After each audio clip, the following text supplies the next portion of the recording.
நமக்காக எடுத்தருளிய பல விஷயங்கள் நம் திருவள்ளுவர் நாயனார் அவர்கள் அறிய என்னன்றி கொன்றார்க்கும் முடிவுந்தான் முடிவில்லை செய் நன்றி கொன்ற மகற்கு அப்படின்ற திருக்குறளுக்கு நாம எல்லாரும் என்னென்னம்னா என்ன உதவி செஞ்சிருக்கிறாங்களோ அதுக்கு நம்ம நன்றி கடனா இருக்கணும். இல்லை அப்படின்னா அதற்கு நமக்கு உய்வே இல்லை. அப்படிங்கும் போது தெய்வம் அவர்கள் நமக்காக அருளியது, திருவள்ளுவர் நாயனார் என்ன அருளியதோ அதை நம் தெய்வம் அவர்கள் நமக்காக எடுத்து அருளியிருக்கிறார். நன்றி அப்படின்னா என்னன்னா, பிறர் உதவி கேட்க நாம் செய்வது அது உதவி. ஆனால் நன்றி என்பது கேளாமலேயே செய்து வைப்பது நன்றி அப்படின்னு நம் தெய்வம் அவர்கள் நமக்காக மின்னி காட்டுகிறார்கள். நம்ம இறைவன்கிட்ட இப்படி வேணும் அப்படி வேணும் நம்ம கேட்டோங்களா? இந்த உலகத்தையே நமக்காகத்தான் படைத்தான். அண்டம் அனைத்துள்ள பொருள் அனைத்தும் கொடுத்தான் மனு உனக்கே, கொடுத்தான் பரம்பரியோன் குறித்த பெரும் வாழ்வினுக்கே. அப்ப அந்த குறித்த அந்த ஒரு வாழ்வு நமக்குள் இருக்கும் அந்த இறைவனை நாம் அந்த ஒரு தலைமுறை காலத்திற்குள் நாம் காண வேண்டும் என்பது நம் தெய்வம் அவர்கள் நிச்சயம். 7 பிறப்பு என்னதுன்னு நம்ம தெய்வம் அவர்கள் நமக்காக எடுத்து அருளி இருக்கிறார்கள். 6 பிறப்பு வரைக்கும் அந்த ஈசன் நம்மை மாற்றி மாற்றி பிறக்க வைத்து விடுகிறார்கள். ஆனால் அந்த 7ஆம் பிறப்புடலம் எடுப்பதற்கு அந்த ஈசனே ஆனாலும் முடியாது. அந்த ஈசனே திருமேனி தாங்கி வந்து ஒரு குருவாக சர்க்குருவாக இறை குருவாக வந்துதான் நம்மை அந்த 7ஆம் பிறப்பு எடுக்க வைக்க முடியும். நம் தெய்வம் அவர்கள் இறுதி காலமாகி இறுதி கர்த்தராக அவதரித்த இந்த கலிக்கடையிலே தெய்வம் அவர்களின் தெய்வ அருளால் திரு அருளால் ஆட்கொள்ளப்பட்ட அனந்தாதி தேவர்கள் 5049 அனந்தர்கள் அனந்தகி அக்காக்கள் தெய்வம் அவர்கள் ஆட்கொள்ளப்பட்டார்கள். அதில் தெய்வம் அவர்களால் மிகவும் பாசத்திற்குரிய வெள்ளமண்டி என்று அழைக்கும் நம் அனந்தர் மாமா நெய்வேலி துரிவாச அனந்தர் அவர்களின் குமாரர் சாலை ஐயப்பன் அண்ணா அவர்கள் நம்மிடையே முத்திப்பேரையாற்ற வந்திருக்கிறார்கள். அவர்களை கோயம்புத்தூர் மெய்மத வேதம் ஓதும் பாடசாலையின் சார்பாக நமஸ்கரித்து முத்திப்பேரையாற்ற வருமாறு கேட்டுக்கொள்கிறோம். மெய்யாகவே சதவீதம் கோடி கால மக்களிடத்திலும் உள்ள சர்வமூல மக்கள் ரூபியின் காண்மையாக பகவான் சாலை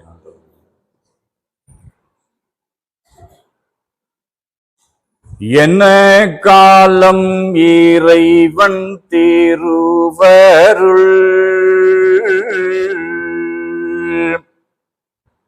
பன்ன காலங்கள் பார்த்தனம் கேட்டிலை மண்ணு கோளரி மந்திர வாசனை மனு கோளரி மந்திர வாசனை எண்ணி நெஞ்சம் கழிப்ப தியம்பூவா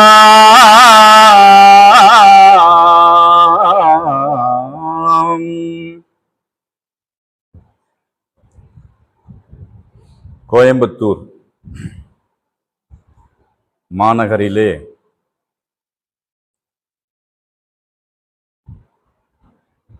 இதற்கு முன்பாக நம்முடைய அனந்தர்குல பெருமக்கள் பல பேர் இந்த மண்ணில் வாழ்ந்திருக்காங்க.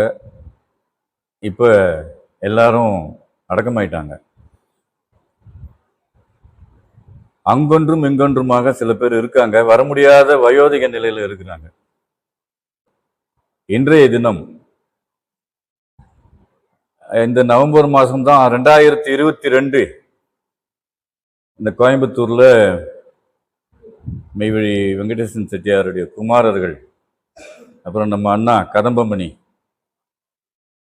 சாலை கதம்பமணி, ஒரு சாலை விஜயசங்கர், சாலை பிரதீப் மற்றும் நம்ம சந்ததிகள்லாம் சேர்ந்து அப்படி தெய்வத்தினுடைய ஒரு ஆக்ஞையினால திரும்பவும் இந்த மண்ணில் கோவை, அதாவது வெளிநாடால நாமெல்லாம் கேட்டிருப்போம். நான் இந்த கோயம்புத்தூருக்கு பல காலமாச்சு. ரயில்வே ஸ்டேஷன் ஒரு பக்கம் தடுத்து டிக்கெட் கொடுத்துட்டு இருப்பாங்க, ஒரு பக்கம் பிளாட்ஃபார்ம் இருக்கும், அதில் தான் ரயில் போகும் வரும். ஆனால் இன்னைக்கு பார்த்தா அமெரிக்காவே தூக்கி சாப்பிட்ற மாதிரி இந்த கோவை இருக்குது. அந்த வாக்கியம் பிறந்து ஏறக்குறைய ஒரு 50 வருஷத்துக்கு முன்னாடி இருக்கும். அப்போ 50 வருஷத்துக்கு அப்புறம் இன்னைக்கு நிலவரத்தை பார்த்தா அதை விட அதீதமாக இருக்குது. காலையில் அதை தான் பேசிக்கிட்டே போகணும், அந்த நினைவில் தான் போகணும். ஏன் அப்படின்னா இந்த நவம்பர் மாதம் 22 தான் மறுபடியும் இங்கே வந்து இந்த சபையை வந்து தெய்வம் நிர்மாணம் பண்ணுறாங்க. அதில் இன்னைக்கு பார்த்தீங்கன்னா புதிய மக்கள்கள் வந்து வந்துக்கிட்டே இருக்கிறாங்க. அதே மாதிரி தான் டிசம்பர் மாதம் பாவூர் சத்திரத்தில் தென்காசி மாவட்டத்தில் ஒரு சபையை வந்து தெய்வம் நிர்மாணம் பண்ணாங்க. அதுக்கு அடியேனை வந்து ஒரு ஆளா நியமித்து நடத்த வச்சுக்கிட்டு இருக்காங்க. போன வருஷம் அதுக்கு உண்டான அழைப்புதெல்லாம் இந்த சபையில் கொடுத்தேன். ஆக்சுவலி அடுத்த மாதம் எனக்கு கொடுங்க, அடுத்த மாதம் வரேன் அப்படின்னு கேட்கும்போது இவர் சொல்லிட்டாரு, இல்லைண்ணா 28 தான் எங்களுக்கு டைம் கிடச்சிருக்கு இந்த இடத்துல, அதனால் நீங்கள் நவம்பர்லேயே வந்துடுங்க. ஏன்னா டிசம்பர் 28 அங்கே வந்து 4வது ஆண்டு துவக்க விழா வந்து நம்ம வச்சிருக்கிறோம். ஒவ்வொரு வருஷமும் அதை தான் முதல்ல சொன்ன மாதிரி, என்ன காலம் இறைவன் திருவருள், அவங்களுடைய திருவருள் இல்லைன்னு சொன்னாக்கா இங்க வந்து இவ்வளவு கூட்டமெல்லாம் வர முடியாது. இதை தன் உயிருக்காக வேண்டி தன் ஜீவனை வந்து அந்த இறைவனுடைய திருவடியை போய் சார வேண்டும் என்கிற சீரிய நோக்கத்துக்காக மாசத்துக்கு ஒரு நாள் ஆச்சும் இந்த பரபரப்பான உலகத்துல இருந்து நீந்திக்கிட்டு தான் வர வேண்டியதா இருக்குது. ஒரு இதுலயும் பாத்தீங்கன்னா தடைகள், சிக்னல் சிக்னல் சிக்னல், படிக்க வேண்டியவர் லேட் ஆயிடுச்சு, எங்க சிக்னல்ல மாட்டிக்கிட்டு இருக்கிறாராம், வந்துருவாரு அப்படின்னாங்க. அவர் மாட்டினா மாட்டுட்டோம், இங்க வந்து மாட்டி இருக்கிற கூட்டத்தை நம்ம பார்க்கலாம், அவர் வரும்போது வரட்டோன்னு. ஏன்னா காலதாமதங்கள் வந்து காலனை அழைச்சின்னு வந்துடும். மெய்வழிங்கிறது வந்து ஒரு சுகம் தரும் மேடு, மெய்வழி என்றோர் மேடு கண்டனரே அப்படின்னு ஆதிமை உதயபூரணத்துல தெய்வ முகப்பு போல எழுதுறாங்க. அப்போ மேடுக்கு மேலே போயிட்டோம்னா எல்லாத்தையும் பார்க்கலாம்ல. நான் இந்த மேடையில் நிற்கிறதுனால தான் உங்களை எல்லாரையும் நான் பார்க்குறேன், கீழே இருந்தாக்கா பார்க்க முடியாது. இப்படிதான். அப்போ கடவுள் வந்து உச்சத்தில் தான் இருக்கிறார். கடவுள் எங்கே இருக்கிறாருன்னா உச்சியில் இருக்கிறாரு. அதனால தான் மலை மேலே தான் கோயிலெல்லாம் கட்டி வச்சாங்க பெரியவங்க. இது இப்படி இருக்க இன்னைக்கு வந்து ரொம்ப மகிழ்ச்சியாக இருக்குது. முதல்ல வந்து ஒரு 3வது மாடியில் ஒரு ஷெட்டில் வந்து இந்த சபை நடந்துட்டு இருந்தது ஆரம்ப காலகட்டத்தில். அதுக்கப்புறம் பார்த்தா 2வது மாடியில் ஏசி ரூமில் அடைச்சி வச்சுருந்தாங்க. இன்னைக்கு விசாலமாக இருக்குது. பக்கத்துலேயே இங்கே வந்து இதுக்கு சாப்பிட்ட உடனே பக்கத்தில் இதுக்கு சாப்பாடு கிடைக்குது. ரெண்டுமே பக்கம் பக்கமாக இருக்குது. அதனால நமக்கு எது வேணும், எது அதிகமாக வேணும், எது குறைவாக வேணும்னு எடுத்துக்கிறது அவங்கவுங்க விருப்பத்தில் இருக்குது. சரி, இது பேசிக்கிட்டே இருந்தோம்னா அந்த 50 நிமிஷம் போயிடும். அதில் நம்ம தெய்வம் எனக்கு இன்னைக்கு என்ன உத்தரவிட்டாங்களோ இதை பேசு அப்படின்னு அவங்க வந்து என் நினைவில் இருந்து அவங்க தூண்டுறாங்க. அவங்க தூண்டாம என்னால் பேச முடியாது. தூண்டா மணி விளக்கு, அது அணையாது. அப்படி இருக்கும் பொழுது இன்னைக்கு நாம் எடுத்துக்கிட்ட தலைப்பு வந்து ஏற்கனவே நாம் யாருன்னு ஒரு தலைப்பில் பேசியிருக்கிறோம் மதுரையில். அதையே கொஞ்சம் மாற்றி நாம் யாருன்னு ஒரு கேள்வியை கேட்குறோம். நம்மள்கிட்ட கேட்குறோம், என்னையே நான் கேட்டுக்கிறேன், நான் யார் அப்படின்னா நம்ம என்ன பதில் சொல்லுவோம்? பொதுவான பதில் என்னவா இருக்கும்? சத்தமா சொல்லணும். நான் எவ்வளவு சத்தமா பேசுறேன்? பசியா இல்லையா? டிஃபன் பசியா இல்லையா? நல்லா கனமா பேசுங்க. மனிதன் அப்படின்னு சொல்லாமா? அதுக்கு இவ்வளவு நேரம் ஆகுது. அப்படி சொல்றதுக்கு என்ன கூச்சம்? நம்ம மனிதன் தானே. மனிதன். சரி, ஏன் மனிதன் இவனுக்கு நமக்கு பேர் வந்துச்சு? நமக்கு மட்டும் ஏன் மனிதன்? மனிதன்றது தோற்றம்தான். மனிதன் என்பது தோற்றம்தான். ஆனா ஒரு தனி மனிதனுக்கும் ஒரு பெயர் இருக்கிறது. இருக்குதா இல்லையா? இங்க வந்திருக்கிறவங்க கையெழுத்துல பார்த்தா தெரியும் எத்தனை பேர் இதுல வந்து எழுதியிருக்கிறாங்க. அப்போ ஒவ்வொரு உருவத்துக்கும் ஒரு பேர் இருக்கு. அந்த பேர் யாருக்குன்னு கேட்கிறாங்க தெய்வம். அவங்க இந்த கேள்வியை கேட்கலன்னா நமக்கே தெரியாது, நம்ம அறிவுக்கு அது எட்டாது. ஓ இப்படி ஒண்ணு இருக்கோ, அப்ப நாம வந்து இப்ப பேர் வந்து நம்ம இதுக்குன்னு தானே நினைச்சிட்டு இருந்தோம். அப்போ அந்த பேர் ஒரு நாள் போயிடுதே, அப்போ வேற ஒரு பேர் வந்துடுதே, அப்படி வரக்கூடாது அப்படிங்கிறதுக்காக தான் இப்ப நாம இங்க வந்து உட்கார்ந்துருக்கிறோம். எதுக்கு? எந்த பேர் வரக்கூடாது? அந்த பேரு நமக்கு வரக்கூடாது. இப்போ மெய்வழியில வந்து அடக்கமாகவர்களை பார்க்குறோம். ஜீவ பிரயாணம் ஆகும்போது ஆலயத்திலிருந்து தீர்த்தம் வருது, பேர் சொல்லி தானே கூப்பிடுறாங்க. பேர் சொல்லி கூப்பிட்டு தெய்வத்திடமிருந்து காஷாய தீர்த்தம் வந்திருக்கிறது அருந்துங்கள் கொடுக்கும்போது அவரு அது ஆணா இருந்தாலும் பெண்ணா இருந்தாலும் அந்த தீர்த்தம் உள்ள குடிக்கிறாங்க. இது உலகத்துல நடக்குமா அப்படின்னு நமக்கு நாமே கேள்வி கேட்டோம்னா நிச்சயமா நடக்கக்கூடிய விஷயம் அல்ல. ஏன்? இந்த உயிரானது நமக்குள்ளவே அடங்கி இருக்கிறதுனால பேசுறது கேட்குது, படிக்கிறது கேட்குது, தீர்த்தம் வந்திருக்குதுன்னு அதை வாங்கி அது உட்கொள்ளுது.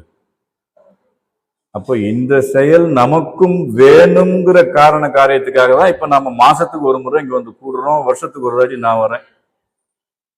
என்ன அப்பதான் கூப்பிடுறாங்க லைனா பேசுறவங்க. அது ஒரு எல்லாருக்கும் ஒரு வாய்ப்பு இருக்குது இல்ல, எல்லாரும் பேசணும். எதை பத்தி பேசணும்?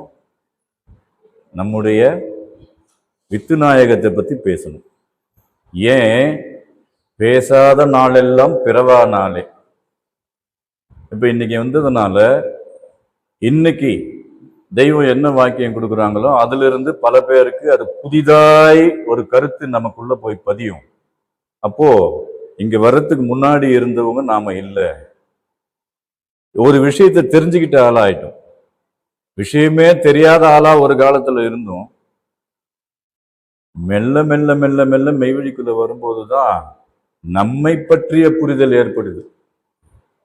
அந்தபடிக்கு மனிதன் யார் அப்படிங்கிற ஒரு கேள்விக்கு நம்ம வந்து இப்ப விடை காண போறோம். அதுக்கு முன்னாடி உங்ககிட்ட இன்னொரு கேள்வி கேட்கிறேன். போன வருஷம் வந்தேன்ல, என்ன பேசுனேன்? ஏங்க, 1 மணி நேரத்துக்கு முன்னாடி பேசுனதே ஞாபகத்துல இருக்க மாட்டேங்குது. நீ 12 மாசத்துக்கு முன்னாடி பேசுனது கேட்டா நாங்க எந்த உலகத்துல இருக்கிறோன்னு நீங்க நினைச்சுக்கிறீங்க? மெய்வழிச்சால இருக்குன்னு நினைச்சுக்கிறீங்களா? இங்கிருந்து வெளியே போன உடனே கண்ணுக்கு விருந்து கிடைக்குது, காதுக்கு விருந்து கிடைக்குது, எல்லா வகையிலையும் எங்கள்கிட்ட இருக்கிறதெல்லாம் பிச்சுக்கிட்டு போயிடுது. அதாவது நீ போன வருஷம் பேசுனது கேட்டா யாருக்கு நினைவு இருக்கும் அப்படின்னு தானே நினைக்கிறீங்க எல்லாரும்? இப்படி கேள்வி கேட்பேன்னு தெரிஞ்சிருந்தா முதல்லயே பழைய டைரியை புரட்டி கிரட்டி பார்த்து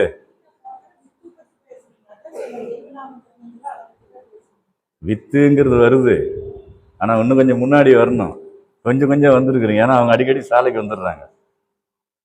அதனால அந்த வார்டு இருக்கு. மனிதனின் வித்து தத்துவம், மனிதனின் வித்து தத்துவம். போன வருஷம் நான் பேசும்போது வந்திருந்தவங்க யாருன்னா இருந்தீங்கன்னா டக்குன்னு அவங்களுடைய மெமரி கார்டுல இருந்து எத்தனோண்டு இருக்குல்ல சிப்பு, அது எடுத்து கொடுக்கும். இதெல்லாம் பேசினாருன்னு. சரி, வச்சுக்குவோம். இன்னைக்கு மனிதனை பத்தி பேச போறோம். அந்த வகையில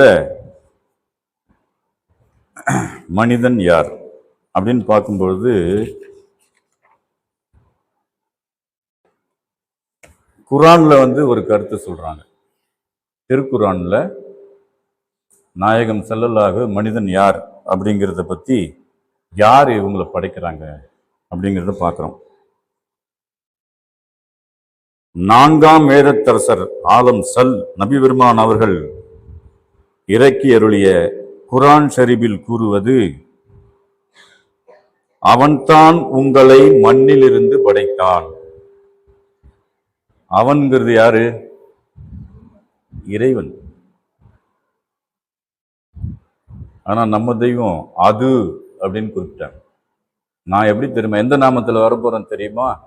அது என்ற நாமத்திலையும் ஆதி என்ற நாமத்திலையும் நான் வரப்போறேன் அப்படின்னு உத்தரவு பண்றாங்க.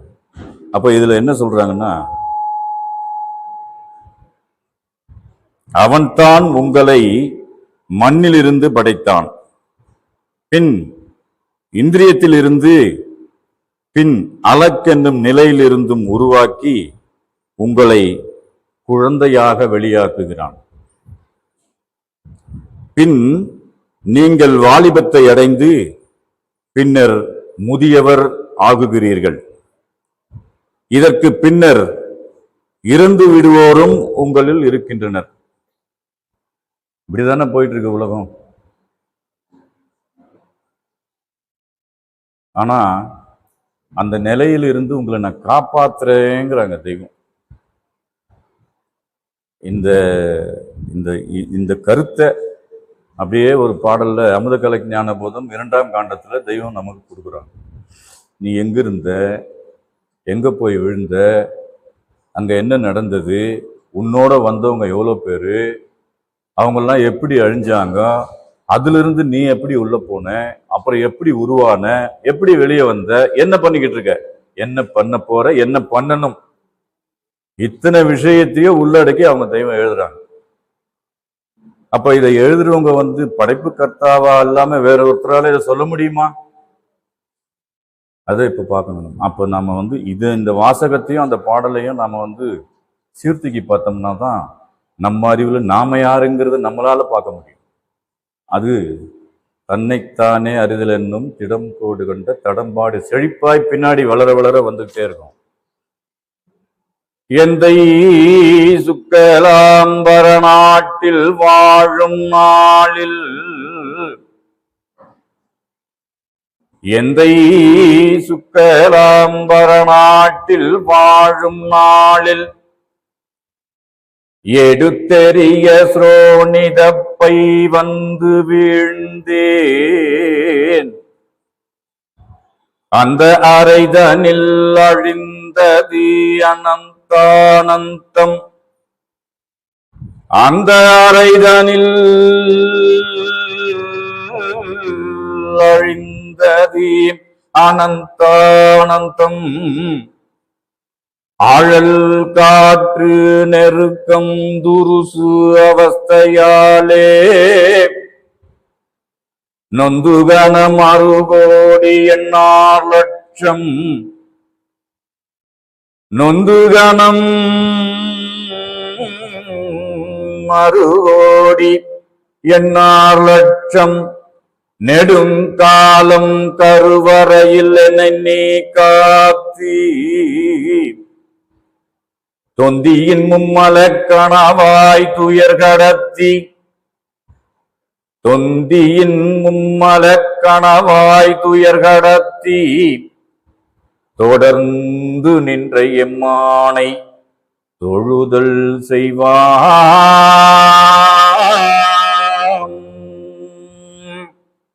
இந்த பாடல்ல நம்முடைய பிறப்பினுடைய ரகசியத்தை தெய்வம் வெளியாக்குறாங்க.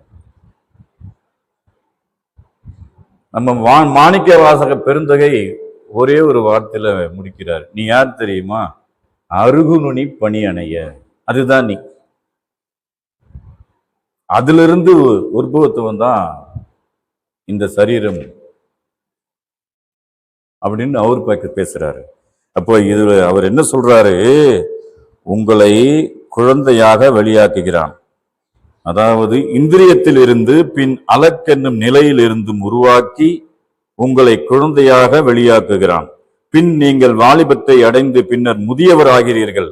இதற்கு பின்னர் இறந்து விடுவேரும் உங்களில் இருக்கின்றனர். அடுத்த முடிவு அதுதானே.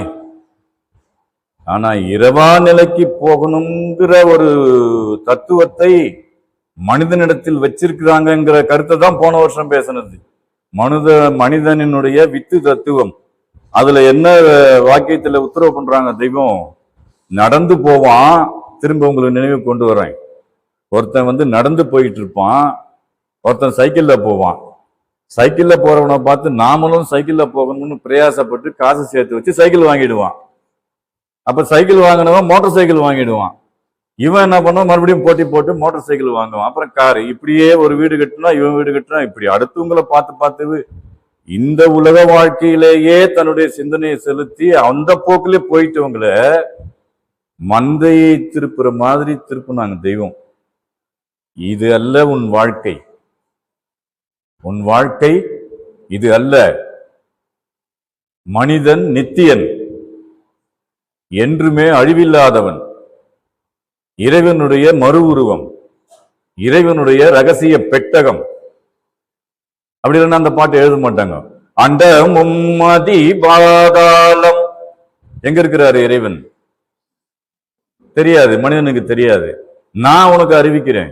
அண்ட மும்மதி பாதாளம் அகில மோதமரர் மற்றும் கண்ட நாள் யோனி தோற்றம் கணிக்கோனா உன் உடலோ சங்கம் தொண்டெழு மனிதன் சுத்த துறை இருதயத்திலன்றி விண்டெங்கும் வெளியாகாதே இறைவனை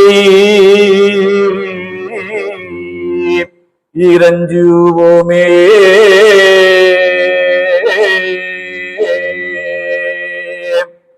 அப்ப இறைவன் எங்க இருக்கிறாரு?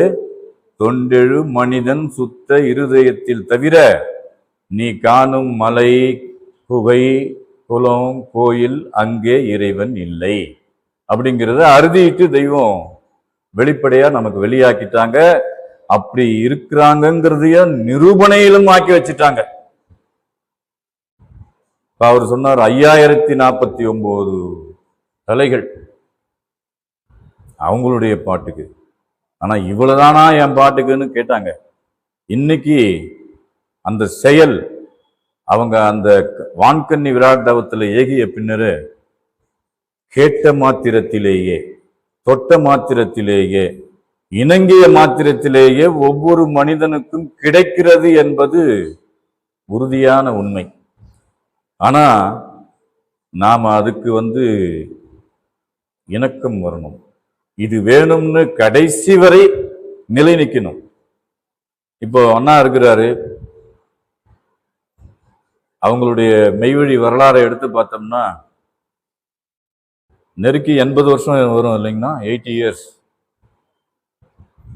தாத்தா காலத்துல இருந்து பார்த்தேன் 80 வருஷம் தொடர்பிடியா நாங்க மெய்வழியில தான் அவங்க இருக்கிறாங்க. இப்போ எங்களது எடுத்துக்கிட்டீங்கன்னா எங்க அப்பா தான் சேர்ந்தாரு 1971. இன்னைக்கு என்ன வருஷம்? எத்தனை வருஷம்? 54 வருஷம். இப்படி ஒவ்வொரு மெய்வழி குடும்பத்தையும் எடுத்து பார்க்கும் பொழுது இது தொடர்பிடியா. இப்போ இவர் இருக்கிறாரு விஜயராகவன், சிவச்செங்கோல் ஆனந்தன் மகன். சேலத்துல அவரு தெய்வத்தை வச்சு ஒரு பெரிய சபையை நடத்தினவர். இப்போ அவங்க குடும்பத்தை எடுத்து வச்சோம்னா 60-70 வருஷம் வரும். அப்ப ஏன் இவ்வளவு நாள் மெய்வழியை தொடரணும்? விலகி போறதுக்கு எத்தனையோ வழி இருக்கு. ஆனா வள்ளலார் குறிப்பிடுறாரு, உலகம் என்னப்பட்ட பராக்கினால் விலகி ஏமாந்து விடாமல். ஏமாந்து போயிருவீங்க. உலகம் பராக் காமிக்கும், விளையாட்டு காமிக்கும். இப்படி 3 சீட்டு விளையாடுற மாதிரி கிடு கிடுன்னு போட்டு மூடி எடுப்பான். மற்ற கட்சியில நம்ம பணம் போயிடும். அது உலகம். இங்க எம 3 சீட்டு விளையாடுவான், மாய்கை கிடுகிடுன்னு ஆட்டுவான். அங்க ஆடம்பரம், இங்க உல்லாசம், இங்க ஒரே கலபிரமா இருக்கும். கட்சியில ஜீவன் போயிடும், தூக்கிட்டு போயிடுவான். ஏமா எங்கடா காணோம்னா அங்க விழுந்து கிடப்பாரு, கீழே வச்சு பார்ப்பான், போயிட்டா இருப்பா. இதுக்காக நாம வரல அப்படிங்கிற கருத்துல ஊனி நிக்கிறதுனாலதான் நாங்கள்லாம் பின்தொடர்ந்து இதை விடக்கூடாதுங்கிற அந்த வேட்கையில உறுதியா நின்று வரக்கூடிய மக்களையும் வழிபடுத்துற கடமையை எங்க தலையில வச்சுட்டாங்க தெய்வம். ஆற்றுப்படுத்துங்க, எம்மை பற்றி அவங்கள்ட்ட எடுத்து பேசுங்க, அவங்களுக்கு இந்த மெய்வழி வேணும். உடையானுமிங்குடையோனென கடையாந்தரம் உடையோரெல்லாம் கட்டாயம் வாரும் என்றெட்டி கூவி. கூவுறது யாரு? நம்ம தெய்வம். ஆலயத்தில் இங்கே சாலை சத்தம் போடுது, சாலை சத்தம். அந்த சத்தம் தானே இப்ப கேட்டுக்கிட்டு இருக்கு. என்னுடைய கருத்தோ மற்றவங்களுடைய கருத்தோ இங்க எடுபடாது, யாருடைய ஜீவனிலும் இனிக்காது. அது தேவனுடைய அந்த தெய்வத்தினுடைய வசனங்களும் அவங்களுடைய திருவாக்கும் இருந்தால் ஒழிய ஜீவன் எக்களிப்பு அடையாது. அந்த உயிருக்கு ஆனந்தம் கிடைக்காது. அவங்களுடைய வாக்கு வந்தா தன்னை சொந்த சொத்து ஏற்கனவே அவங்களோட இருந்ததுனால, அதை அனுபவிச்சுட்டு இருந்ததுனால கேட்ட உடனே பூரிப்பு அடையும். எப்படி காஞ்சி போற பூமி ஒரு மழை வந்த உடனே அந்த செழிப்படையுது பாருங்க, அப்ப புல்லுக்கு வித்து மழை. காஞ்சி போயிருக்கும், ஒரு மழை பெஞ்ச உடனே பார்த்தா அப்படியே பசும்புற அப்படியே போத்தன மாதிரி எங்க பார்த்தாலும் பச்சை பச்சைன்னு ஆயிடும். அது மாதிரி இந்த வறண்டு போன நம்ம ஜீவனுக்கு தடாகமா ஆண்டவங்க வாக்கியம் நமக்கு கிடைச்சிருக்கு. அதுதான் என்ன காலம் இறைவன் திருவருள்னு நம்ம பேசணும். இன்னும் நீங்கள் ஒரு குறிப்பிட்ட தவணையை அடைவீர்கள். இதிலிருந்து நீங்கள் உணர்வு பெறும் பொருட்டு இதை அறிந்து கொள்ளுங்கள். தவணை, தவணைன்னா என்ன? தமிழ்ல தவணை, இன்ஸ்டால்மெண்ட். அவர் இங்கிலீஷ் தான் தெரியும் அண்ணாக்கு. ஏன்னா உண்மைதான், தவணை முறையில செலுத்துங்க. ஒரு பொருளை வாங்கிக்கிறோம், மாசம் மாசம் தவணை முறையில கட்டுங்க அப்படின்னு அவன் லாபத்தை வச்சு ஒரு ஹோம் அப்ளைன்சஸ் யாரோ ஒருத்தர் கொடுத்துட்டு போயிடுறாங்கல்ல, அப்போ தவணை அவர் அதை குறிப்பிடுறாரு. நமக்கு என்ன தவணை? நாம யார்கிட்ட தவணை கட்டணும்?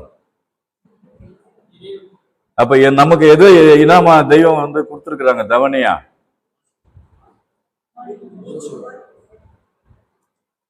ஒரு நாளைக்கு 21,600 சுவாசம் ஆக்சிஜன், பிராணவாயு. அதுக்கு பேரு பிராணவாயு. யாரையாவது கேட்டாங்களா? கேட்காமலேயே பேசியிருக்கிறோம். மூச்சு ஆகிய சுவாசம்ங்கிற தலைப்புல பேசும்பொழுது, மற்றதெல்லாம் நீ போய் ஒரு தண்ணி குடிக்கணும்னா நீ போய் குடிக்கணும், உணவு பசிக்கு உணவு அருந்தணும்னா நீ தான் போய் சாப்பிடணும், எது செஞ்சாலும் நீயா செய்யணும். ஆனா இறைவன் எப்பேற்பட்ட கருணையாளன், உன்னுடைய உயிருக்கு வேண்டிய அந்த சுவாசத்தை, அந்த வாயு பிராணவாயுவை மூக்குல கொண்டு வந்து திணிக்கிறாரு. மூக்கு எல்லாரும் மூக்குக்கிட்டே இருக்குதா இல்லையா? தேடுறோமா? உட்காந்த இடத்துல இவ்வளோ பெரிய ஹாலில் ஈஸியா நம்ம சுவாசிக்கிறோம், இன்னொன்று வெளியே விடுறோம். உள்ள போறது ஆக்சிஜன் போகுது, வெளியே வர்றது கார்பன் டை ஆக்சைடு, தமிழ்ல கரிய மிளவாயு இல்லையா? இப்படி போய் விடுறதுக்குள்ள எப்படி அது மாத்தினாரு? யார் மாத்தினாரு? அப்ப நமக்கு தேவையில்லாததானே வெளியே வருது. அப்ப தேவையானதை எடுத்துக்கிட்டு தேவையில்லாததை வெளியே அனுப்பக்கூடிய ப்ராசஸ உள்ள உட்காந்துக்கிட்டு யார் பண்றாங்க அப்படின்னு என்னைக்காவது நம்ம நினைச்சு பார்த்தது உண்டா? என்னமோ வந்தோம் வாழ்ந்தோம், திடீர்னு பார்த்தாக்கா ஒரு தாயினுடைய கருவறையில தொப்புன்னு வந்து விழுந்தோம். அன்னையில இருந்து ஒரு வாசல் அடைக்கப்பட்டது, 9 வாசல் திறக்கப்பட்டது. அந்த அறுத்தடைத்த வாசல் தனம் தான் புகன் இருக்கும் வாசத்தலம்னு பாக்கி ஒலிநாடால தெய்வம் பேசுவாங்க. அப்போ இந்த 9 வாசலை நீ மூடும் போது அந்த ஒரு வாசல் திறக்கணும். அந்த ஒரு வாசல் திறந்தால் ஒழிய இறைவனுடைய வாசற்படிக்குள்ள, நம்ம திருவடிக்குள்ள நம்மளால போக முடியாது. அப்படி போக வைக்கிறவங்க தான் தெய்வம். அதுக்காக தான் நம்மளை வந்து மனிதனாய் படைச்சாங்க. அதுக்கு வேண்டிய சுவாசத்தை, வயதை 100 வருஷம் கொடுத்துருக்கிறார். எத்தனை வருஷம்? 100 வருஷம். அந்த 100 வருஷத்துக்குள்ள எப்பவாவது இந்த தவணையை கட்டிடுவானா? எப்பவாவது? எத்தனை வயசு வீணானாலும் போயிட்டு போகுது போ, இருக்கிற வயசையாச்சும் மிச்சப்படுத்திக்குவானா? அப்ப என்ன ஒரு கருணை. ஒருத்தர் வராரு, 70 வயசு, சபையில சேரணும்னு வராரு. 70 வயசு, 60 வயசா இருந்தது 64 மாத்தினாங்க. அதுக்கப்புறம் அவங்களுடைய கருணை, என்ன நினைச்சுக்க போ, என்ன நினைச்சுக்கோ, கடைசி நேரத்தில் நான் வந்துருவேன், உத்தரவு போட்டாங்க. அடுத்து 55 வயசுல ஒருத்தர் வராரு, சபையில சேர்க்கிறாங்க, உபதேசம் கேட்கிறாரு. தெய்வமே உபதேச உத்தரவாகணும், 55 வயசு ஆகுது உனக்கு, உன்னை நான் 30 வயசுல வச்சு கொடுத்தாதாண்டா அது உனக்கு ஏறும். அப்போ 25 வயசை என்னுடைய தவத்துல இருந்து நான் உனக்கு போட்டு நிரப்பணும்டா. அந்த இடத்துல முடியுமா? செஞ்சாங்களே. 30ஆம் வயதிற்குள் மூன்றற்ற ஒரு பொருளை தப்பாமல் நீ இருந்து கான்னு ஒரு வாசகம் இருக்கு. இப்போ இந்த சபையில கொஞ்சம் சின்ன வயசு ஆளுங்கெல்லாம் கூட வந்திருக்கிறாங்க. அவங்கெல்லாம் தப்பிச்சுக்கிட்டாங்க. அந்த பாப்பா வந்திருக்காங்க, எங்க செல்ல பிள்ளை. அப்போ இந்த இளமையில் கல், ஔவையார் ஒரு வரியில சொல்றாங்க, இளமையில் கல். கத்துக்கிறதுன்றது உலக கல்வியை பத்தி அவங்க பேசவே இல்லை, மெய்க்கல்வியை தான் பேசுறாங்க. ஆனா இறைவன் கொடுத்த இந்த அறிவை வச்சுக்கிட்டு நாம உலக கல்வியும் கத்துக்கிறதுக்கு தெய்வம் எக்ஸம்ஷன் கொடுத்துட்டாங்க. எப்படியோ நீ இந்த உலகத்துல இருக்கிற, அதுவும் கடைக்கல்வியில சிக்கிக்கிட்ட, உனக்கு நான் சிக்கிக்கிட்டேன் பாரு, அதுதான்டா பெரிய விஷயம். நீ எமன் கையில சிக்க இருந்தவன தட்டி காப்பாத்தி என் கையில நீ சிக்கிக்கிட்ட, அதுக்கு மேலதான் வேதம் இருக்குது. இறைவனும் நாமும் சிக்கிக்கிட்டோம்னா வேதம் நம்ம தலையில உட்கார்ந்துரும். இது நியதி. அப்போ இந்த தவணையை கட்டுறது யாரு? அதுல வேற தவணை கட்டலன்னா வழக்கு வேற வந்துருது. வழக்கு இருக்கா இல்லையா? வழக்கு யாரை தடுத்தாட்கொண்டாரு ஈசன்? சரித்திரத்துல மெய்யடிகிறார், சரித்திரத்துல வரலாறுல ஒருத்தர் போய் தடுத்து ஆட்கொண்டார். அது படம். அத்தியா எல்லாம் தெரிஞ்சு வச்சுக்கணும். மெய்வழி வேதம் முக்கியம். ஆனா ஒவ்வொரு மெஞ்ஞானிகளுடைய வரலாறும் நம்ம தெரிஞ்சாதான் மெய்வழி எவ்வளவு எளிமையா நமக்கு தெய்வம் கொடுக்குறாங்கன்றது புரியும். சுந்தரமூர்த்தி நாயனார் திருமணம் பண்ண போறார். அவர் ஒரு அமைச்சரா இருந்தார். இங்கதான் திருநாவலூர். அங்க சிவபெருமான் குருவா தடுக்கிறார். ஏப்பா நீ என்ன என்னுடைய அடிமை, நீ எப்படி திருமணம் பண்றதுக்குள்ள போற? நீ என்னோட அடிமை, வா போலாம் அப்படின்னு கூப்பிடுறாரு. என்னையா பித்தா? அவர் கூப்பிடுறாரு. பித்தா, உனக்கு என்ன பித்து பிடிச்சிருக்கா? என்ன கிழவனாரு பித்தா? உனக்கு என்ன போய் உன்னோட அடிமைன்னு சொல்றிய? உன்னோட முப்பாட்டம் போட்டெல்லாம் எனக்கு அடிமை சாசனம் எழுதி கொடுத்துருக்கிறான் பாரு அப்படின்னு அதை காமிக்கிறார். அப்பவே கோர்ட்டு இருக்குது. திருநாவலூர்ல வழக்கு போகுது. அங்க கொண்டு போனா ஒப்பிட்டு பாக்குறாங்க. முப்பாட்டனுடைய கையெழுத்தும் இதுல இருக்கிற வாசகமும் ரெண்டும் ஒன்னா.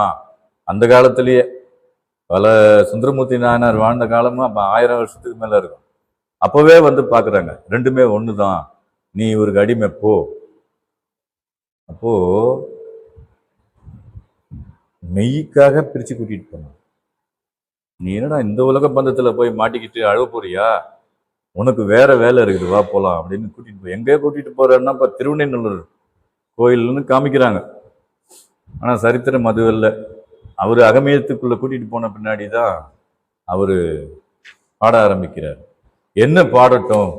ஏய், உன்னோட சுந்தர தமிழுக்கு மயங்கிதான்டா நான் உங்ககிட்ட வந்தேன். நீ என்னமோ கல்யாணம் பண்ணின்னு போய் குடும்ப சாகரத்துல போய் உள்ள போயிட்டியே, என்னை பத்தி பாடு. என்னன்னு பாடுவேன்? சிலுக்குது. என்னென்ன பாடுவேன் நானு? என்ன பித்தான்னு கூப்பிட்டல்ல, அதே மாதிரி பாடு. பித்தா பிறைச்சூடி பெருமானே அருளாளா. அன்னைக்கு பிறைச்சூடனூர் அங்க வந்தாரு, இன்னைக்கு பிறைச்சூடனூர் எங்க இருக்கிறாரு? இதை போட்டுங்கிறாரு பாருங்க. பிறை 5 வயசுல கேட்டு வாங்கினாரு. காஷாயத்தலப்பா வேணும், 10வது கில்லாமமா வேணும் எனக்கு அடம் முடிச்சாரு. தெய்வம் கொடுத்துட்டாங்க. அவருக்கு ஒரு லக்கு. அந்த மாதிரி நான் இருந்தேன்னா நான் கூட கேட்டிருப்பேன், தெய்வமே எனக்கு கொடுங்கன்னு. அவருக்கு பாக்கியம் கிடைச்சது. அப்படி இருக்கும்போது வழக்கு இருக்கு நமக்கு.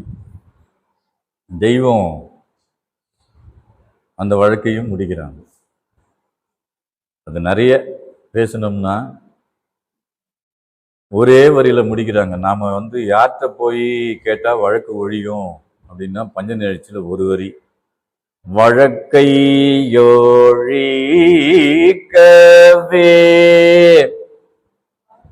என்ன வழக்கு? யார் யாருக்கு வழக்கு? யமனுக்கும் நம்மளுக்கும்.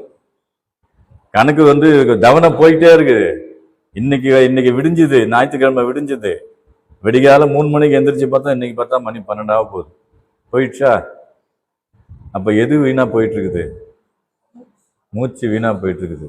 இங்க என்ன ஆகுது? இந்த நிமிஷம், இந்த இந்த நொடி இங்க உட்கார்ந்து இருக்கிறோம்ல, தெய்வத்தை பத்தி நினைச்சு அவங்களுடைய வாக்கியத்தையும் பாடலையும் பாடி கேட்டுக்கிட்டு இருக்கிறோமே, இப்ப என்ன ஆகும்? அந்த அக்கா பாடினாங்களே, மூச்சடங்கும் இடத்திருக்க முடியாது, எவராலும் முடியாது, இருப்பதிங்கெளிது தம்பி. எப்படி மூச்சடங்கும்? அவர்களை பற்றி சிந்திக்க, வந்திக்க அவர்கள் நினைவாய் இருக்கும் பொழுது நம்முடைய சுவாசமானது உள்ளே ஒடுங்கி ஓட ஆரம்பிக்கும். இது ஒவ்வொரு நாளும் கையோரவாகும் பொழுது அந்த இறுதி தருவாயில இருப்பு கூடிடும். சிவன் இருப்பு கூடிடும், யமன் இருப்பு கழிஞ்சிடும். அப்போ அந்த அந்த இடத்துல யார் வருவா நம்மளை அழைக்க? அங்கதான் சொல்றாங்க, வழக்கை யோழிக்கவே வாழ்த்தோழி செய்தனர் வள்ளலே. வள்ளல் அவங்க என்ன வள்ளலே? வானவள்ளல், வாரி கொடுத்தேற்றும் வானவள்ளல். அது என்னென்ன? சீரும் சிறப்பும் வலதனைத்தும் வாரி கொடுத்தேற்றும் வானவள்ளல். வள்ளலே பல்ஜனை எழுந்தருளாயே.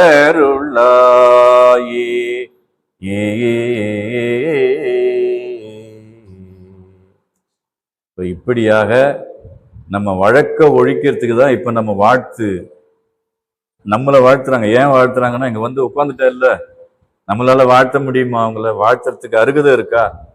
ஆனா எழுதுறாங்க, நீ என்ன வாழ்த்தின மாதிரி நான் ஏத்துக்கிறேன் போ. எந்த மாதிரியான உறவுகள்? நம்ம வந்து புகழுக்கு ஆசைப்படுறவங்க, பெருமைக்கு ஆசைப்படுறவங்க. ஒருத்தன் நம்மளை புகுந்துட்டா ஏமாந்துருவோம். இன்னமா பேசி ஏமாத்திட்டான். ஆனா தெய்வம் வந்து நம்மளை ஏமாத்தல, கொடுக்காங்க. மாத்தி பறிக்கிற உலகத்துல இருந்து அவங்க மாத்தி பறிச்சுட்டாங்க. நம்ம எமங்கிட்ட இருந்து நம்மளை பறிச்சு தன்கிட்ட வச்சுக்கிட்டாங்க. இதுதான் உண்மை. அடுத்து பார்க்கும் பொழுது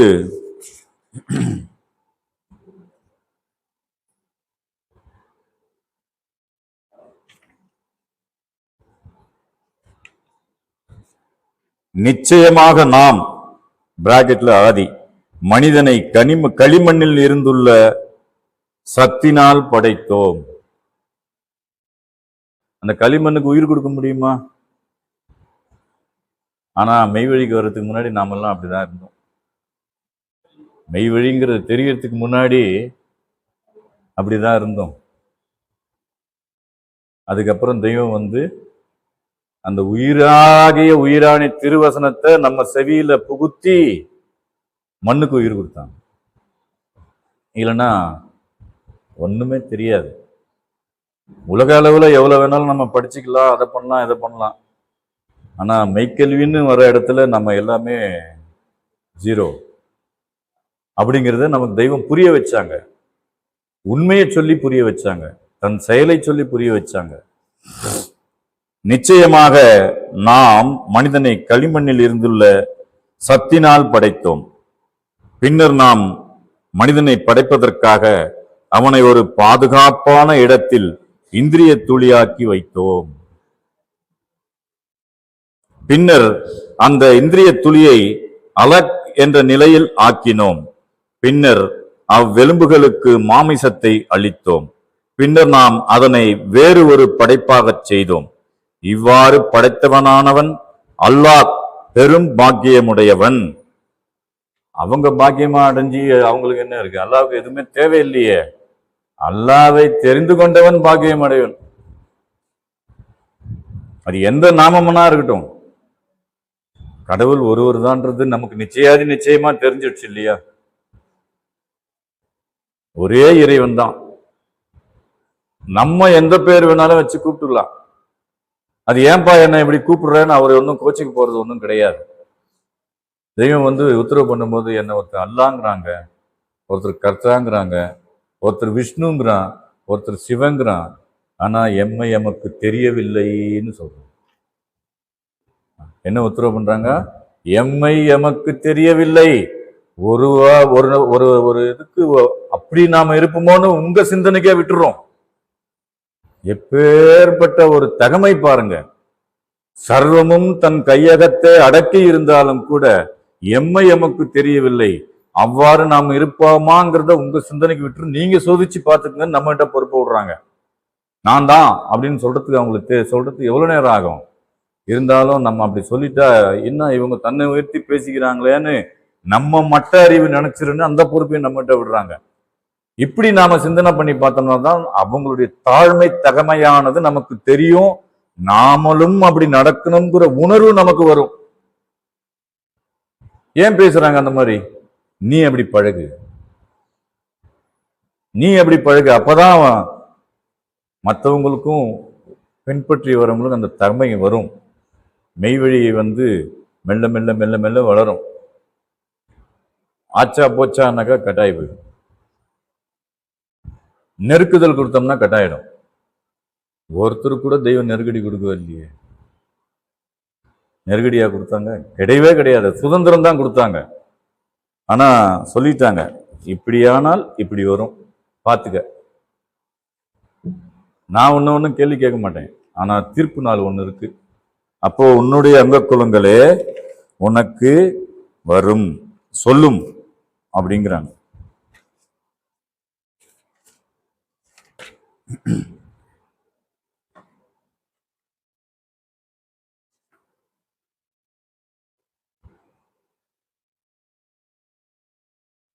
மனிதனை ஒரு துளி இந்திரியத்திலிருந்து நாமே நிச்சயமாக படைத்தோம் என்பதை அவன் பார்க்கவில்லையா?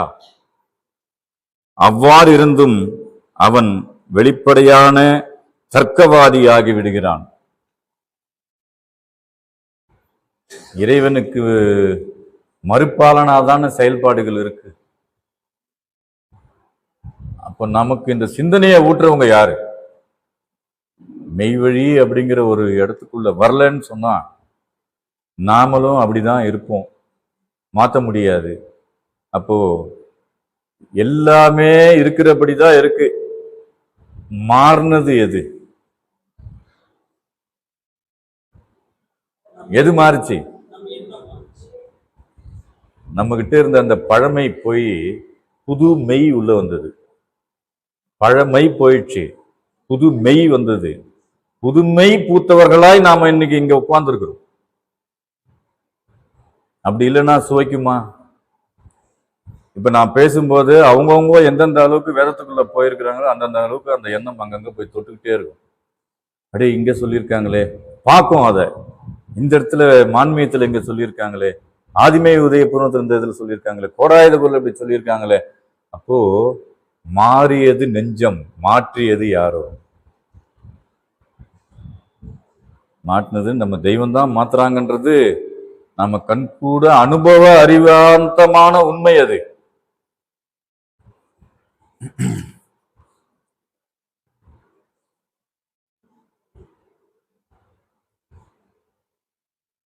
அல்லாஹ் தான் உங்களை பலகீனமான நிலையில் படைக்கிறான். பலகீனத்திற்கு பின்னர் அவனே பலத்தையும் உங்களுக்கு உண்டாக்குகிறான். தான் நாடியதை அவன் படைக்கிறான். அவனே எல்லாம் அறிந்தவன், பேராற்றல் உடையவன்.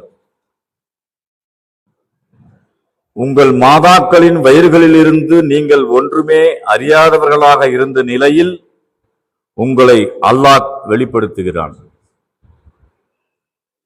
அன்றியும் உங்களுக்கு செவிப்புலனையும் பார்வைகளையும் இதயங்களையும் நீங்கள் நன்றி செலுத்தும் பொருட்டு அவனே படைத்தான். இப்ப அவர் சொன்னாரு, கேட்டு செய்யறது உதவி, கேளாமல் செய்வது நன்றி. அப்போ இறைவன் இந்த மனுக்குலத்திற்கு ஒவ்வொன்றும் கேட்டு கேட்டா செஞ்சாங்க இல்லையே. ஒன்னும் இப்படி சீர்தூக்கி பார்க்கலன்னா இறைவனுடைய மேன்மையை அறிய முடியாது, இறைவன் படைத்த மனிதனுடைய தன்மையும் பெற முடியாது. இறைவன் செய் நன்றியது எட்டா பெருங்கடனே. இப்ப அந்த எட்டா பெருங்கடன் யாரு எட்டி கட்டுறாங்கன்னா, தெய்வத்துக்கிட்ட வந்துட்டோம்னா அவங்க கட்டிடுறாங்க. சரி வந்துட்டியா போ, நான் கட்டிடுறேன், உனக்காக வேண்டி நான் பொறுப்பேற்றுக்கிறேன் அப்படின்னு தெய்வம் நமக்காக வேண்டி முன் நிக்கிறாங்க. அடுத்து பார்க்கும்பொழுது பைபிள்ல சில வாசகங்கள் கொடுக்குறாங்க இந்த மனிதன் யார் அப்படிங்கிறத பத்தி. எடுத்த உடனே அவங்க என்ன சொல்றது அப்படின்னா, தேவன் தம்முடைய சாயலாக மனுஷனை சிருஷ்டித்தார். சாயல்னா என்னங்க? சாயல் கொஞ்சம் சத்தமா சொல்லுங்களேன்.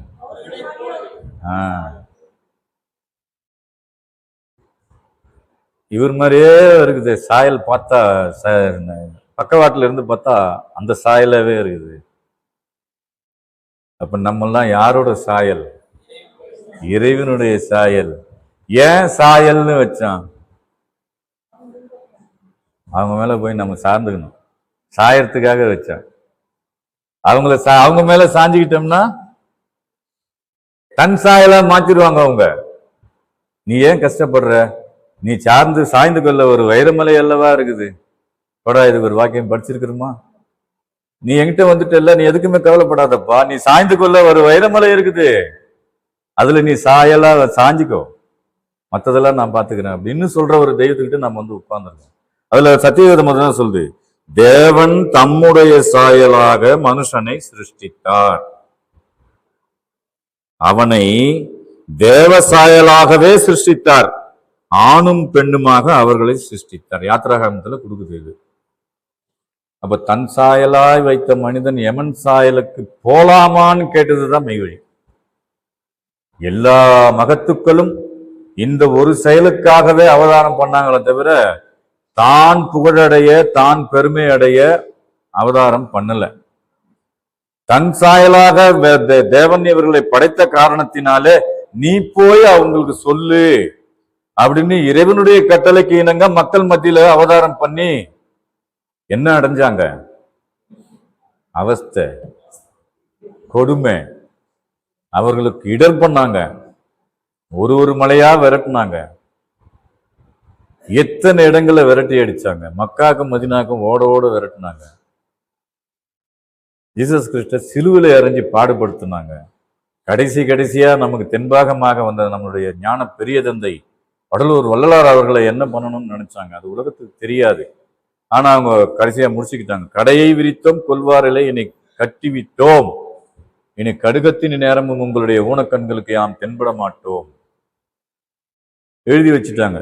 எமக்கு தென்பாகமாக சாலைக்கு ஆண்டவர்கள் வருவார்கள் 29 ஆண்டுகளுக்கு பிறகு.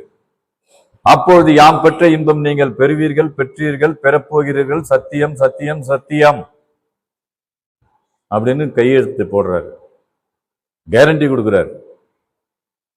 சிதம்பரம் ராமலிங்கம் பிள்ளை 1872ஆம் வருஷம். அப்புறம் அந்த திதி முதல் கொண்டு போடுறாங்க. ரிஜவபதி வருஷம், வெள்ளிக்கிழமை, நவமி திதி, இதெல்லாம் போடணும்னு அவங்களுக்கு என்ன அக்கறையா?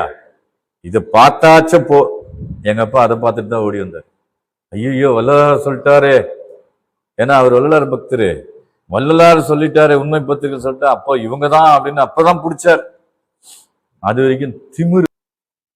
நான் எவ்வளவு சாமியாரை பார்த்துட்டோம், அப்படி இப்படி இவரும் ஒரு சாமியாரா தான் இருக்கணும் அப்படின்னு நினைச்சு வந்தவர் சரணடைஞ்சார். அவர் சரணடைஞ்சதுனால நாங்கள் பாக்கியம் பெற்றோம். இதோ உங்க முன்னாடி எங்களை பேச வச்சிருக்காங்க தெய்வம். அப்படின்னா எவ்வளவு உன்னதத்துல நம்மளெல்லாம் வைக்கிறாங்க பாருங்க தெய்வம். இதுக்கு நாம என்ன கைமாறு செய்ய முடியும்? எது எடுத்தாலும் நீ இங்கிருந்து தான் எடுக்கிற. கீதை சொல்லுது, எது கொடுத்தாலும் நீ இங்கிருந்து தான் கொடுக்குற. உன்னுதுன்னு இங்க இருக்கு, இது என்ன இருக்கு இந்த உலகத்துல? உனக்குன்னு எது இருக்கு? ஒண்ணும் இல்லையே. நீ சம்பாதித்து தேடியது அனைத்தும் ஒரு நாள் விட்டுட்டு போறியே, எதை கொண்டு போற? ஆனா வர்றது 2 வருது உங்க கூட. நீ செய்யற பாவமும் புண்ணியமும் இருவினையும் உன்னோட கூட வரப்போகுது.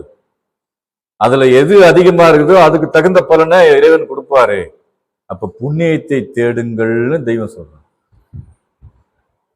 இப்ப புண்ணியம் எது பாவம் எதுங்கிறதையும் வெளிப்படையா எழுதி வச்சுட்டாங்க வேதத்துல. இது செஞ்சா புண்ணியம், இது செஞ்சா பாவம். பைபிள் சொல்லுது பாவத்தின் சம்பளம் மரணம். இன்னொரு இடத்துல சரீர இச்சையே மரணம் அப்படின்னு சொல்றாங்க. சரீர இச்சையே மரணம். 2 பக்கம் தள்ளி, ஒரு பக்கத்துல பாவத்தின் சம்பளம் மரணம்னு இருக்கும், 2 பேருக்கு தள்ளி ஒரு சின்னதா இருக்கும் சரீர இச்சையே மரணம். சரீர இச்சைங்கிறதுன்றது இந்த தேகத்துக்காக நாம என்ன பாடுபட்டாலும் அது நம்மளுடைய சுவாசத்தை வீணடிப்பது. நம்ம ஜீவனுக்காக எந்த ஒரு பாடு இந்த மெய்வழிக்காக நம்ம மெய்வழியில பட்டோமா அது நமக்கு சேகரம். அத தெய்வம் எழுதுறாங்க ஞான முறையீடுல. நம்பிய தன்னுயிர் தற்கொலை செய்வான். இறைவன் நம்மளை மனுஷன் நம்பி அந்த உயிரை நமக்கு இனாமா கொடுத்தார். அது நம்ம கிட்ட தங்குச்சு, நம்பிதானே தங்கி இருக்கு. ஆனா நாம துரோகி ஆயிட்டோம். ஆனா இங்க வந்ததுனால தப்பிச்சுக்கிட்டோம். நம்பிய தன்னுயிர் தற்கொலை செய்வான், நம சிவ இருப்பறியான். நமன்னா சிவன்.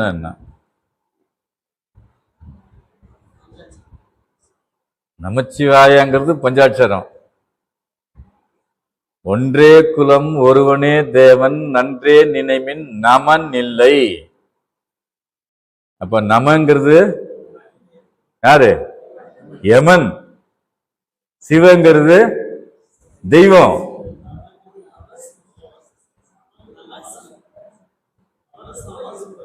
நம சிவ இருப்பறியான். எந்த கணக்கு போட்டு இதை நம்ம கண்டுபிடிக்க முடியும்? எதை வச்சு இருப்புன்னு எதை சொல்றாங்க? உன்னுடைய இருப்பு அப்படிங்கிறது எது? நம்மளுடைய இருப்பு சுவாசம். அப்போ முன்ன பேசுனது தான் 21,600 சுவாசத்தை யமனுக்காக எவ்வளவு செலவு பண்ணிக்கிறோம், உலகத்துக்கு சிவனுக்காக எவ்வளவு செலவு பண்ணிக்கிறோம். ரெண்டுத்தையும் கூட்டி கழிச்சு 24 மணி நேரத்துல எது ஜாஸ்தியா போயிருக்குதோ அதுக்கு தகுந்த பலன். இடது பாக தட்டானது உயர் பெறச் செய்து, அது அதிகமா இருக்கணும், வலது பாகத்துல குறைவா இருக்கணும். உலகம் வலது, இடது பரம். இப்போ அதுல அதிகமா இருந்தா அந்த சிவநெருப்பு நம்ம கிட்ட அதிகமாகும். அப்ப சிவநெருப்பு நம்ம கிட்ட அதிகமாக அதிகமாக அதிகமாக வழியாகிய யமனே பயந்தோடி விரண்டனே. ஒரு கோட்டீஸ்வரங்கிட்ட போய் எவனாச்சும் மிரட்ட முடியுமா? அந்த ஆள் பெரிய ஆள்பா, பெரும் புள்ளி, அவ்வளவுதான், அந்த ஆள்கிட்ட போய் மோதவே முடியாது. ஒரு கோமனாண்டிய எவனை வேணாலும் மிரட்டி விட்டுருவான் இந்த உலகத்தளவுலயே. அப்ப இருப்பு இருக்கிறவங்களுக்குன்னு ஒரு தனி மதிப்பு இருக்குல்ல. ஆனா அந்த சத்குரு நாயகம் கேட்குறாங்க, இங்க ஏழைகளுக்குன்னு ஒரு தனி சட்டமா, பணக்காரனுக்கும் ஒரு தனி சட்டமா? இல்லையே. எதை வச்சு சொன்னாங்க? ஜீவப்பிரயாணம். இதோ போன வாரம் ஒரு ஆசாரி அக்கா அடக்காச்சு, அது பார்த்தா மனநிலை சரியில்லை அந்த அம்மாக்கு. என்னப்பா பேர், நல்ல பேர் மறந்துச்சு. அந்த பிழை தீர்த்தாள், பேரே தெரியாது, அன்னைக்குதான் தெரியும் எந்த பிழையை எப்ப தீர்த்தாங்க. நம்ம பிழையெல்லாம் யார் தீர்க்கிறது? தெய்வம் தான் தீர்க்கிறாங்க.